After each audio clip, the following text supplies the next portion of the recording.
Remember before when I couldn't figure out the radio? Or at least the rear speaker? I got it to work. Listen to this.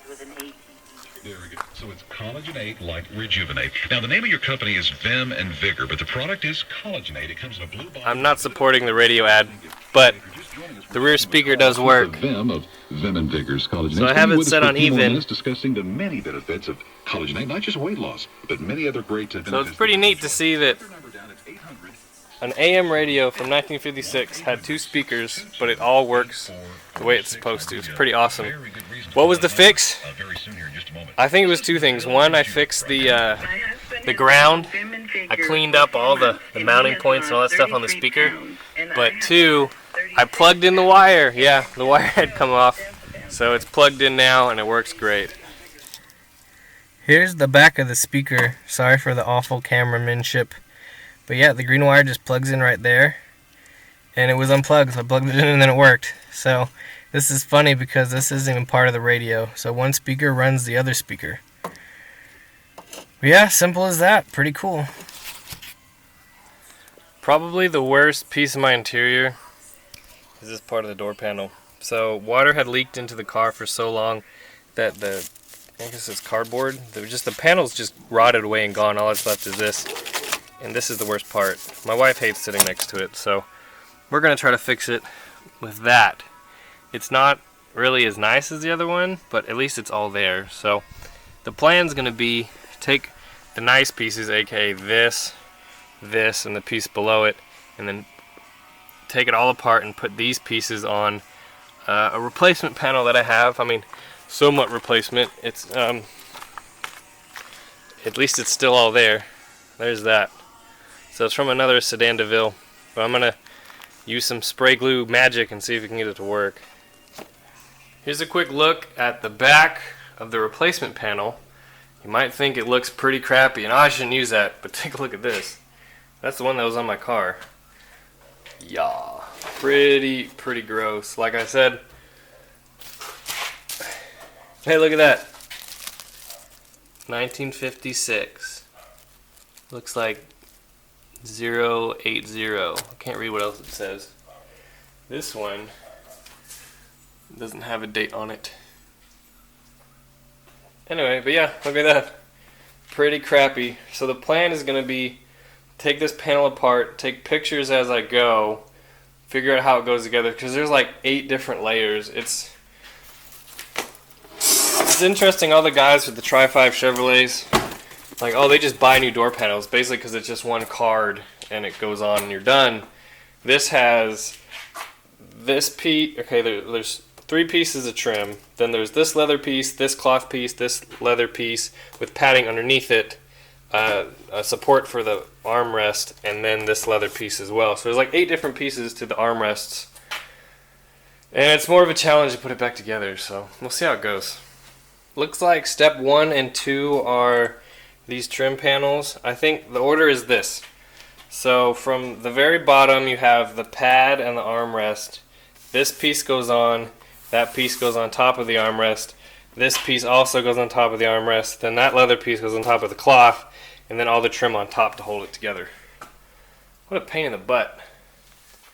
One of the most important pieces I need to keep for my door panel is this leather top. It's, you know, it's 60 plus years old. It's in really good shape. It's glued on to the cardboard backing, and where the cardboard kind of disintegrated, it stopped being glued on. It's also held on, I'll show you on this panel. Anyway, there's these metal strip that goes up the side, and the fabric pokes into that, and then those lay over, and that's how that's held on. But I got this off, and it's interesting. This is a piece of leather with padding behind it. I had to use a flat blade scraper like this and just slowly peel it up, because if I didn't, it was leaving big chunks. But I got that off, which means I can put that on this door panel now. But next, what I'm going to do is I'm going to try to fish off this piece, and then the rest I can just throw away because it's obviously garbage. And here is the almost finished product. I still have to curl around these edges around the back of the panel and connect them. that goes on the top over like that. And that is what it's going to look like once I'm done. So a little bit better than before. I still plan on cleaning this up. I have all the trim installed and attached. Looks better than that by a long ways. I know you guys just can't wait to see the finished result of this door panel, and I can't wait to show it to you. Forgive the dirtiness in the car. I plan on cleaning it today. There it is. So I haven't cleaned it up yet. I still have some leather cleaning to do. So the only issue is that I did not center everything as well as I could on the door panel. So because of that, there's a little area right here that shows that was previously covered. You can kind of see how if this was moved that way and up, it would cover. But you know what? It's okay. The reason being is because that isn't as obvious as that huge hole that was here. If you remember in the beginning of the video, that's what it looked like. The only other thing that I had to do was I had to add a screw. You Cadillac purists might hate me for it, but you see the very edge? I had to add a screw just because the door panel, even though it was better than the one I had, aka it existed, it was kind of warped. Now compared to my driver's side panel,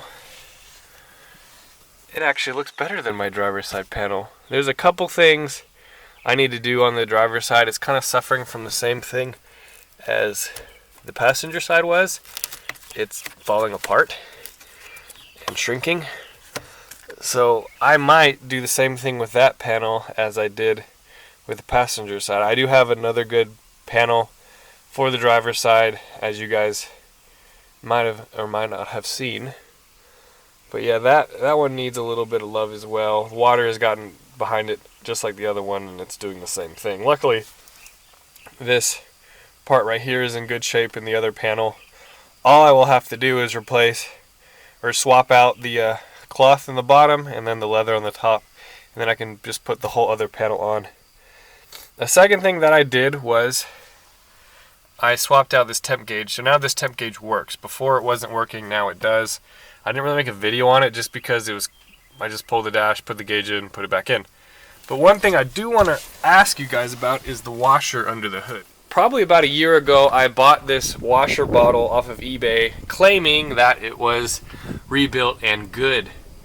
I believe I have it hooked up correctly, but I can't really seem to get it to work. And I'm wondering if any of you subscribers that watch my videos know about the way it's supposed to be hooked up. So according to the can top, it says control, vacuum, and water. And that's how I believe I have it hooked up. So this vacuum line goes to the vacuum T right there on the firewall. It's connected to the vacuum pump, which is on the oil pump, and all the vacuum accessories get vacuumed from this. So the wipers get vacuumed from this gets vacuumed from this carburetor dash pot does, all kinds of stuff. Next is this water hose, which I know that's correct because it runs inside the dash. It goes up to a T at the very top and then splits off to each one of the nozzles. Next is this, which goes to the wiper motor itself. I believe that has something to do with the control. I'm not really sure if, maybe this is misadjusted or what's the deal. And then this goes to the control on the dash. I want to make sure I have it hooked up correctly. If any of you guys know if I did it right or did it wrong, let me know. Because next I want to do is get these washers to work. It just looks super neat to have that bottle full of blue fluid in my really dirty engine bay, which, yes, I will clean eventually. But next up is going to be that. I know you guys really love this car, and I know you guys want to see more videos on it. I'm glad you watched the whole video of this one. But really, next thing I need to do is I need to put the rocker panel back in on that side, which requires me to buy a welder, which I'm saving up for. I don't have the money for it now. And then I want to paint it. Another thing I want, I don't know if you guys can help me out on this.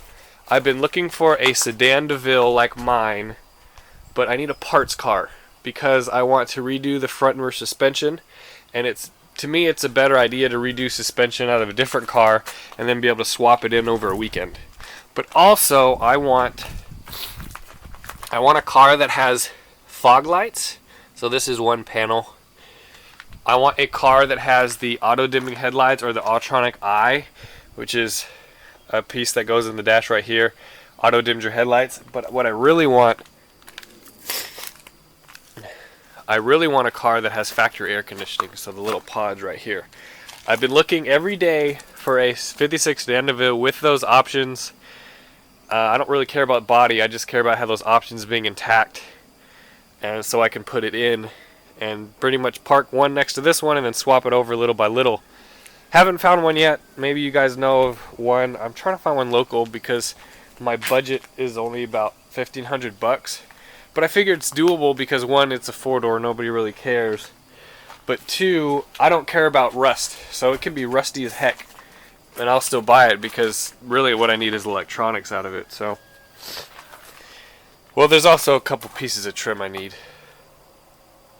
But if you guys know of one or have one, let me know, because I would like to purchase one. Thanks for watching, everybody.